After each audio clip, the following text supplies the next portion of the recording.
안녕하세요. 칼 만드는 요리사입니다. 오늘은 제 작업 공간을 소개시켜 드리는 시간을 가지도록 하겠습니다. 저는 대장장이는 아니고요. 나이프를 좀 더 전문적이고 과학적인 근거를 가지고 만들고 싶어서 공부하고 연구하는 사람이고요. 이런 대장랑 같이 생긴 이런 일은 나이프를 만드는 데 있어서 한 부분이기 때문에 같이 병행을 하고 있는 겁니다. 그래서 오늘은 나이프를 만드는 데 있어서 필요한 장비나 이런 도구, 기물들을 소개하는 시간을 가지도록 하겠습니다. 이쪽부터 소개하도록 할게요. 이곳이 그 그라인더라는 공간이에요. 이쪽에 이렇게 벨트가 있고, 벨트 그라인더가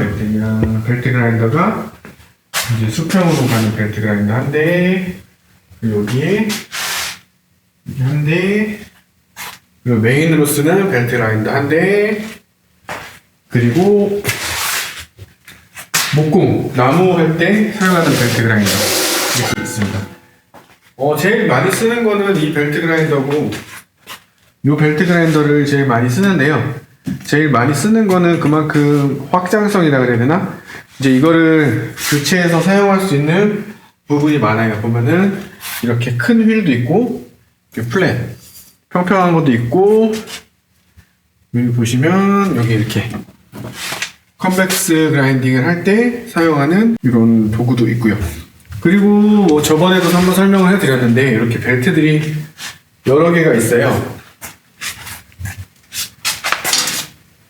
보시면은 이쪽부터 거친 방수의 벨트들이 있고요. 36방, 그리고 60방, 120방, 그쪽은 미국에서 수입해서 사용하는 벨터들. 그리고 여기는 이제 얇은 이게 1인치 벨트들이 있고요.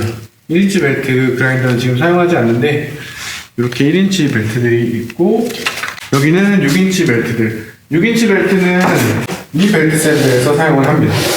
이 벨트 샌더는 제트에서 나온 벨트 샌더고, 원형 디스크랑 벨트랑 같이 있고요.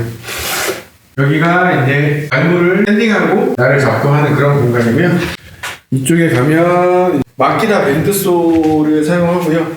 이 밴드소는 괜찮은데 날의 흔들림이 좀 있는 편이에요. 이 날의 흔들림이 좀 있어가지고 세팅을 잘 해도 흔들림이 있어서 목공을 전문으로 하시는 분들은 처음에는 이거를 사용하셨다가 나중에는 대부분 변경하는 걸로 알고 있어요.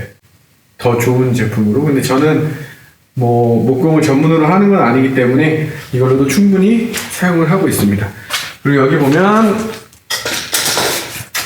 이 좀 못생긴 기계가 한 대 있는데요. 이 기계는 수평을 잡는 기계예요. 이렇게 왕복 운동을 하면서, 제가 만든 건 아니고 위에 이런 것들을 구매를 해가지고 이제 이 못 쓰는 기계에다가 제가 이식을 시켰죠. 그래서 이렇게 왕복 운동을 하면서 평평하게 잡을 수 있는 거예요. 그리고 예전에 어떤 분이 여쭤보셨는데 이걸 어떻게 고정하냐? 이 자석입니다. 자석이어서 이거를 레바를 이렇게 왔다 갔다 하면 붙어서 면이 넓기 때문에 나이프가 붙었을 때 이렇게 밀려도 떨어지지 않습니다. 그래서 이거를 이용해서 평을 잡고요. 이 벨트는 큐비트론 벨트라고 해서 일반적으로 세라믹 벨트보다 더 쉽게 말해서 더 강한 벨트예요. 그래서 오래 이 보면 벨트에 이 거칠기라 그러죠. 거칠기가 좀 오래 갑니다. 그래서 이거 하나로 오래 쓰고 있고, 이쪽에는 제가 자르고 이런 거 작업하는 데예요. 강제들이 있습니다. 제가 사용하는 강제는 여러 번 말씀을 드렸는데 강제를 수입해서 사용을 하고 있어요. 이거는 일본에서 수입한 청이강 강제고, 이거는 미국에서 수입한 CPM 강제, CPM S35VN. 그리고 저 뒤쪽에 있는 거는 국내에서 구입한 SK5. 다마스커스를 만들 때 사용하는 강제들은 여기 이렇게 잘라져 있고요. 여기 이렇게 잘라져 있어서 여기서 꺼내가지고 이제 층층이 싸서 만듭니다. 이런 것들은 티타늄. 요렇게 이제 강제들을 다 수입해서 사용하고, 스테인레스는 나중에 저쪽 가서 보여드리도록 하겠습니다. 주로 구멍을 뚫을 때 사용하는 드릴 머신. 이게 우리나라에서는 보르방이라고 하더라고요. 일본 말이겠죠 아마. 근데 드릴 머신 있고 우성에서 나온 19mm 드릴 머신을 사용합니다. 그리고 작은 밴드소가 있는데 이거는 그 철판을 자르는 것보다 뭐 황동 핀이나 아니면은 딱딱한 나무 이런 거를 자를 때 사용을 합니다. 이거는 경도계인데요. 경도계라고 하면은 금속의 표면의 경도를 측정할 때 사용하는 기계고 HRC라는 단위를 가지고 있습니다. 로크웰이라는 게 뭐냐면은 HRC 값이거든요. C값? C값을 측정하는데 C값은 요 밑에 보면 다이아몬드 원뿔이 있어요. 보여드릴게요.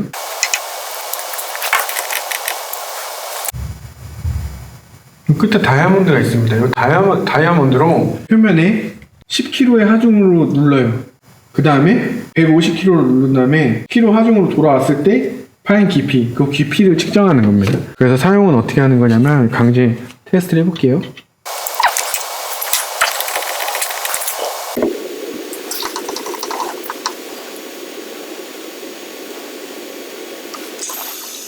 이게 지금 열 처리가 안 돼 있는 강제이기 때문에 이렇게 사용한다 라고만 보시면 되고, 제 영상에 보면 사용하는 게 많이 나와 있거든요. 그건 어떻게 되어 있냐면 여기 이렇게 찍힌 거 보이시죠? 여기 이렇게 찍어서 요 값을 측정하는 게 이 기계입니다. 이 기계를 제가 구매를 한 이유는 어쨌든 결론적으로 열처리 결과를 확인할 수 있는 거는 우리가 눈으로 볼 수 없기 때문에 수치예요. 이 강제가 각 강제마다 열처리 데이터들이 다 있거든요. 그 데이터를 따랐을 때 예를 들어서 58이 나와야 된다라고 했을 때 58이 나왔을 때 그 과정들이 다 맞게 들어갔다라는 결론을 내릴 수 있기 때문에 그래서 이 기계를 사용합니다. 자, 설명을 간단하게 잠깐 드리면 1050도에서 30분간 했을 때 뜨임 전 경도가 60 HRC가 나온다. 이렇게 쭉 보면 이런 그래프들도 있고 이제 이런 과정들을 다 거쳤을 때 강제가 제대로 열 처리가 됐는지를 결론적으로 확인할 수 있는 거는 이 기계 경도 측정기라고 합니다. 이제 열 처리 로가 있는데요, 2대를 사용합니다. 이거는 제가 직접 만든 거고 인터넷에서 유튜브를 보고 외국 애들이 만든 거를 보고 만들었어요. 생긴 거는 좀 못생겼는데 기능은 충분히 잘합니다. 1000도 이상 올라가고 이렇게 보면 2대예요. 2대 이렇게 올라가서 온도, 이거는 지금 템퍼링을 하는데 주로 쓰기 때문에 250도 세팅을 해놨습니다. 이거는 액체 질소인데요, 이 전 영상에서 나왔을 거예요. 스테인리스를 템퍼링 할 때 액체 질소 196도에 담궈서 잔류 오스테나이트를 제거를 해줘야 됩니다. 열어보면 이걸 여기에다가 이제 담그면 기체가 돼서 나옵니다. 이거는 스프링 해머인데요, 국내에서 제작한 거고 저를 많이 도와주신 그 기계 만드시는 분께서 제작한 스프링 해머입니다. 3마력 모터가 들어가 있고 이제 뒤에 벨트를 이용해서 구동하는 방식입니다. 이쪽에는 가마가 2대가 있고, 자, 이게 프레스 기계입니다. 용량은 30톤이고요. 세팅은 약 18톤, 19톤 이 정도 세팅이 되어 있어요. 그래서 영상에서 많이 보셨다시피 그 다마스커스를 만드는데 좀 중요한 기계 중에 하나입니다. 이것도 아까 그 스프링 해머를 만드신 분께서 같이 만드신 기계입니다. 모루랑 망치가 있고요. 뭐 집게들은 여기도 있고, 이런 것들은 국내에서 좀 구하기가 힘들어가지고 아닌 것 같은데 이런 게 잘 없더라고요. 그래서 이렇게 솔처럼 생겼는데 탄성이 있는 이런 것들 사용하고요. 저는 사실 단조 뭐 전문가나 그런 거 아니에요. 이제 칼을 만드는 데 있어서 성형하는 방식이나 이런 게 단조를 해서 성형하는 경우가 있기 때문에 단조를 겸하고 있는 거고, 아마 제 채널에 대부분 그 다마스커스 제작하는 영상을 보시고 오셨을 거예요. 댓글을 보면은 이런저런 말도 있고 해서 제가 오늘 한번 제작자 입장에서 다마스커스 나이프에 대한 거를 설명을 한번 드려보도록 하겠습니다. 질문 먼저, 다마스커스 나이프가 뭔지는 다 아실 거예요. 뭐 제일 잘 보이는 거 요런 나이프, 요런 거, 이런 나이프들이 다마스커스 나이프라고 해요. 근데 이 댓글에 보니까 이게 뭐 추가해 가지고 만들어서 만든 게 다마스커스지 뭐 이게 다마스커스냐 이렇게 말씀하시는 분들이 있는데, 그렇게 말씀하시는 것도 맞아요. 맞는데 그때 다마스커스랑 지금의 다마스커스라는 개념이 다릅니다. 단어만 좀 같을 뿐이지 개념이 다르고, 이런 나이프를 만드는 문화 자체가 일본도 있지만 대부분 유럽이나 미국에서 오죠. 근데 그쪽에서도 이제 이런 나이프들을 통칭해서 다마스커스라고 부릅니다.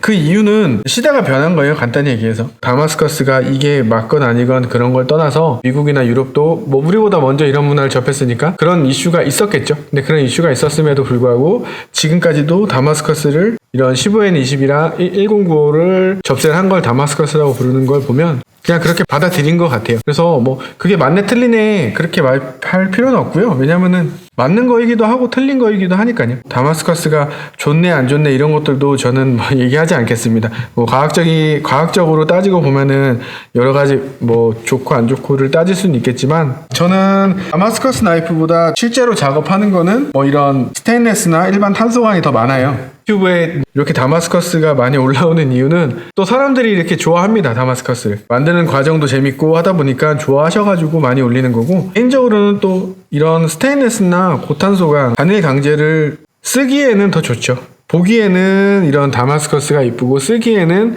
아무래도 더 이런 단일 강제가 더 좋습니다. 이런 쇠를 단조를 하죠. 이런 쇠를 단조를 하는데 얘는 제품이 되기 전에 이런 철판이나 강제들은 열 풀림이 돼서 유통이 돼요. 열 풀림이 된다는 거는 무슨 말이냐면 단단하지 않다는 거예요. 그래서 얘를 경도를 측정을 해보면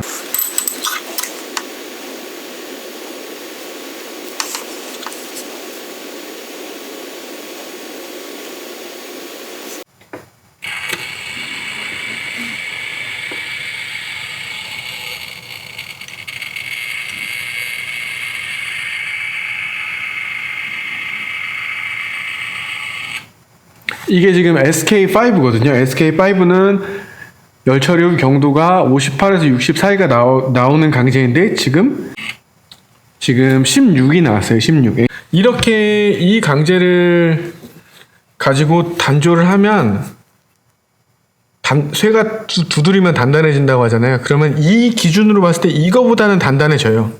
이거보다는 단단해집니다. 근데 우리가 최종적으로 이런 나이프를 가질 때는 무슨 과정을 거치냐? 열처리 과정을 거치거든요. 그럼 열처리 과정을 거치면은 이게 지금 단조하지 않은 강제, 뭐 이거는 단조를 한 강제, 이거는 열처리를 한 강제. 그러면은 이게 제일 약하고 그 다음에 단조란 거는 열풀림 된 상태보다는 강해요. 근데 열처리한 것보다는 약해요. 결론적으로 그냥 얘를 바로 열처리하는 거랑 뭐가 더 좋냐? 그거는 제가 따로 말씀드리지 않겠습니다. 왜냐면은 제가 뭐 이게 이거보다 좋다, 이게 저거보다 나쁘다 이렇게 말하면 또 싫어하시는 분들이 계시기 때문에 그거는 각자 아시는 대로 좋아하시는 대로 선택을 하시면 되고, 제가 말씀드리고 싶은 건 뭐냐면 이게 맞다 틀리다 이런 거를 규정하기보다는 그냥 이런 방법도 있고 저런 방법도 있다라는 것만 알고 계셨으면 좋겠습니다. 그리고 이 나이프라는 거는 실질적으로 법적인 제지를 받습니다. 예를 들면 식도, 저는 일단 사업자를 가지고 있고요. 식도랑 캠핑 나이프, 날물 등을 제작할 수 있는 제조업 사업자고요. 물론 15cm 넘는 작업은 하지 않고요. 그래서 오늘은 간단하게 설명하고 이런 거를 해드렸고요. 물어보시는 게 요리는 언제 하냐 이렇게 말씀하시는데 실제로 저는 요리를 오랫동안 했고 지금도 하고 있습니다. 하고 있고 다음에 기회가 되면은 제 영상 중에 하나가 제가 음식을 다루는 영상이 하나 있기는 있어요. 찾아보시면 되고, 제가 댓글을 다 읽지는 못하니까 밑에 뭐 메일이나 이런 것들도 있으니까 그런 거 통해서 문의 주시면은 제가 아는 한에서는 최대한 맞춰서 말씀드릴 수 있게 하겠습니다. 꼭 맞다 틀리다로 규정하지 마시고 그냥 우리나라도 이런 거 만드는 사람이 있구나. 제가 뭐 다마스커스 장인이 되고 싶은 것도 아니고 저는 나이프 만드는 게 좋고 이렇게 외국에서 이렇게 만드는 거 봤을 때 우리도 이런 거 만들었으면 좋겠다라는 생각이 시작하게 됐고, 좀 더 이런 데이터들을 가지고, 이제는 이런 시대잖아요. 이런 시대에 맞게 데이터들을 가지고 할 수 있고, 이 철이라는 게 모든 산업의 기본이잖아요. 그만큼 많은 사람들이 연구하고 자료나 이런 것들이 엄청 많아요. 저도 이걸 하면서 공부하게 됐는데 뭐 금속 재료학을 공부하시는 분한테 가서 물어보기도 하고 그렇게도 했는데 정말 알아야 될 것도 많고 공부해야 될 것도 많고 그런 걸 다 알지는 못하지만 그래도 최소한 이런 나이프를 만들면서 사시는 분한테 이 나이프가 어떤 성질을 가진 나이프인데 열처리 후에 어떤 경도가 나왔다라는 그 정도는 정보는 제공해주고 싶어서 저는 이렇게 공부를 하고 있는 거고, 아직 저도 많이 공부를 해야 돼요. 이제 제작을 하면서 공부를 하기 때문에 뭐 저도 궁금한 게 있으면은 전문가들 찾아가서 물어보고 없는 자재 있으면 수입해서 사용하고 그렇게 하고 있습니다. 그러니까 많이 응원해 주시고 꼭 사시라고 이런 거를 하는 건 아니에요. 어떤 분이 이거 약 팔라는데 이렇게 말씀하시는데 사시라고 이렇게 말씀드리는 건 아니고 우리나라에도 이렇게 만든 사람이 있다. 이 정도로만 재밌게 즐겁게 봐주시면 좋겠습니다. 그럼 오늘도 즐겁게 봐주셔서 감사하고 다음에는 지금 요 나이프를 만들고 있어요. 이 나이프는 이제 일본식 식도죠. 키리츠케 스타일로 만들고 있는 나이프인데 지금 연마까지 다 끝나가지고 제가 이렇게 포장을 하면서 이런 나이프를 지금 만들고 있습니다. 그러면은 즐겁게 봐주셔서 감사하고요. 이게 좀 오래됐는데 한번 싹 거볼까요?